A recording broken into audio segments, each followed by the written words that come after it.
Bon, je continue. Dans InDesign, maintenant, je vais travailler l'autre image qui est là. Bon, quel bloc je sélectionne? Ben, n'importe quel, puisque c'est la même image. Remarquez que vu que l'image est à différents endroits dans InDesign, InDesign nous a d'office fait un dossier qui contient les trois images. Là, enfin, c'est la même image en fait. Hein. Toutes les trois sur la page 11. D'accord. Donc, vous allez demander d'ouvrir ça dans Photoshop. Menu de la palette lien. Modifier l'original. Donc, modifier l'original. Et voilà, ça s'ouvre dans Photoshop. Alors, vous me posez une question là. Est-ce que c'est normal que la qualité de l'image se soit dégradée? Je vais regarder ma petite girafe là, l'image précédente.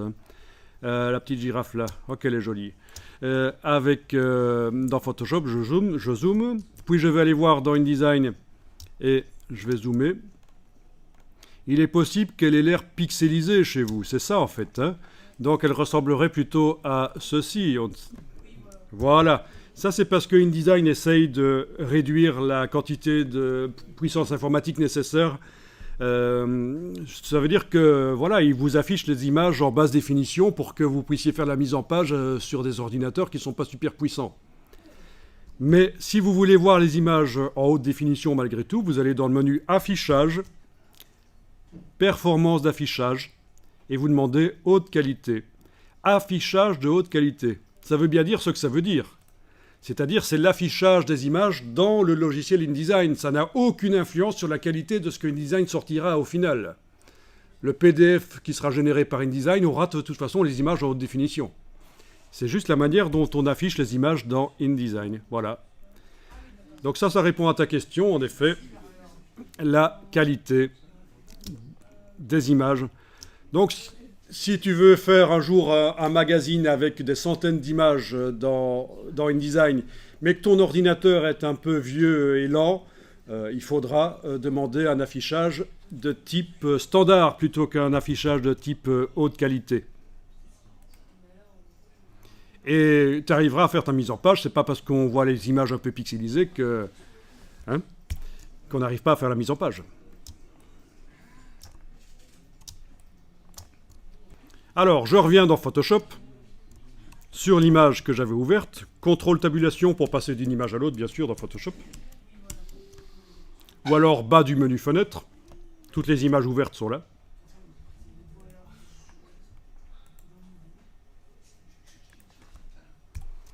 Et alors, sur cette image-là, je vais aller mettre un calque de réglage de type teinte saturation. Je vais faire une retouche beaucoup plus créative et délirante. Menu de la palette, dans le bas de la palette des calques, ou alors dans menu calque ici au-dessus, nouveau calque de réglage. Vous allez chercher le réglage teinte saturation.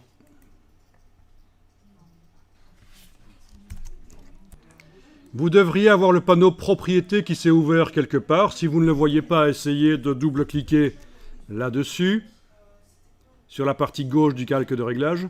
Ou alors menu fenêtre propriété.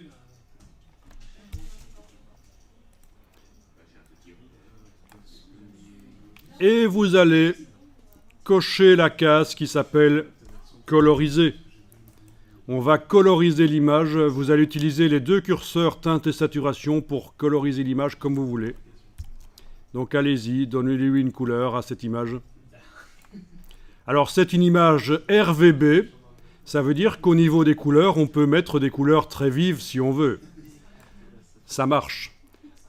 Alors ça aussi, la plupart du temps, je rencontre des étudiants qui ont fait l'école secondaire et qui ont fait du graphisme en école secondaire, et on leur a dit, surtout dans la mise en page, n'utilisez jamais des images RVB. Eh bien, c'est tout à fait faux. Ça fait 15 ans que Adobe dit qu'il faut utiliser des images RVB. C'est au moment où vous allez exporter le PDF que vous allez transformer les images RVB en CMJN. Pourquoi? Parce que quand on fait maintenant un document dans InDesign, il sert aussi à faire des magazines interactifs, et une tablette, un smartphone, c'est capable d'afficher les couleurs vives.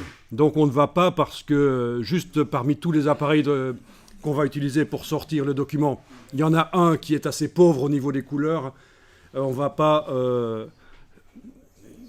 on ne va pas choisir de travailler en CMJN.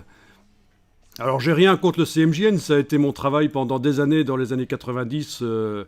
J'étais photograveur, c'était mon boulot, c'est-à-dire je m'occupais de tout ce qui est retouche d'affiches, de magazines, de publicités en CMJN. Donc j'ai rien contre le CMJN, c'est très bien, il faut du CMJN, c'est nécessaire pour l'imprimeur.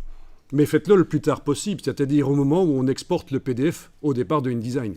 Pas au départ, quand vous scannez vos photos, quand vous les récupérez de l'appareil photo, ne les transformez pas en CMJN, c'est une absurdité.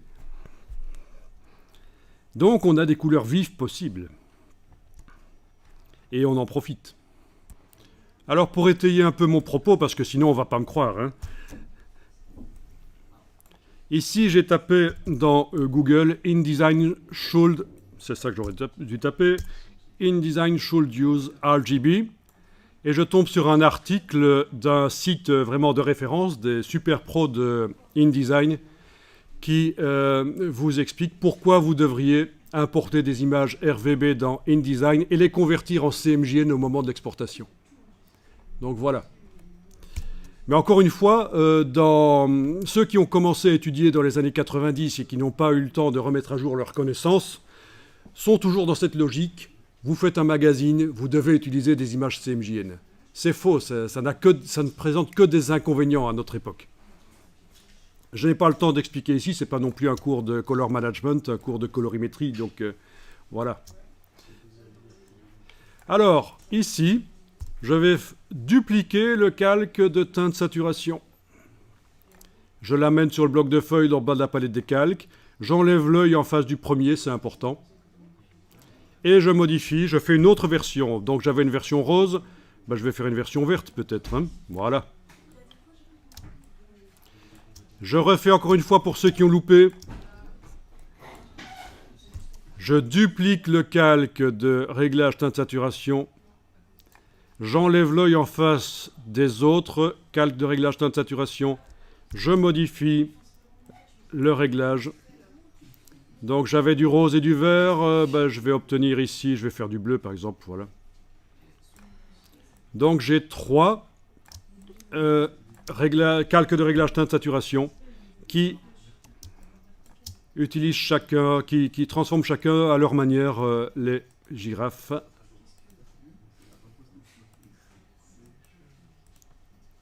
Voilà. Bon, ben vous pouvez en laisser un affiché, celui du dessus par exemple. Et vous enregistrez votre image. Donc oui, si tu as fait l'erreur d'ouvrir la JPEG, déjà c'est pas normal, ça veut dire que tu l'as ouverte en faisant fichier ouvrir dans Photoshop. Parce que si tu l'avais faite au départ de InDesign, dans InDesign c'est bien la version PSD qui est utilisée. Ah, on a pris le JPEG aussi dans InDesign. Bon.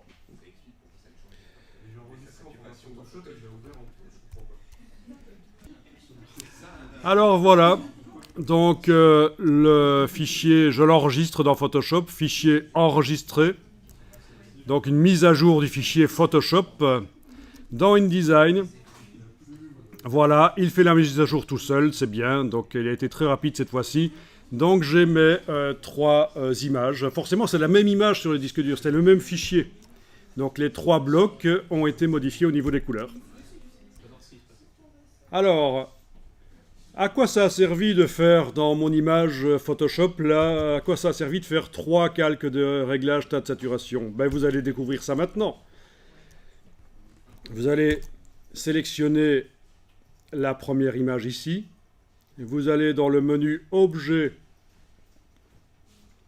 Options de calque. Option de calque d'objet dans la version française, oui, option de calque d'objet. Et là, qu'est-ce qu'on retrouve comme par magie? Les calques Photoshop.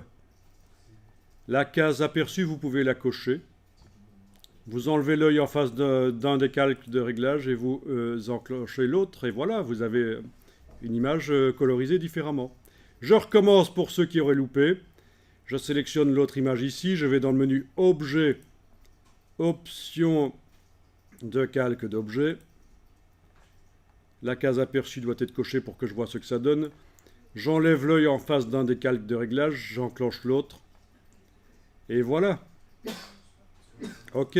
Donc la même image, le même fichier, qui apparaît de 3 manières différentes dans InDesign parce que j'ai été enclenché des calques de réglage différents.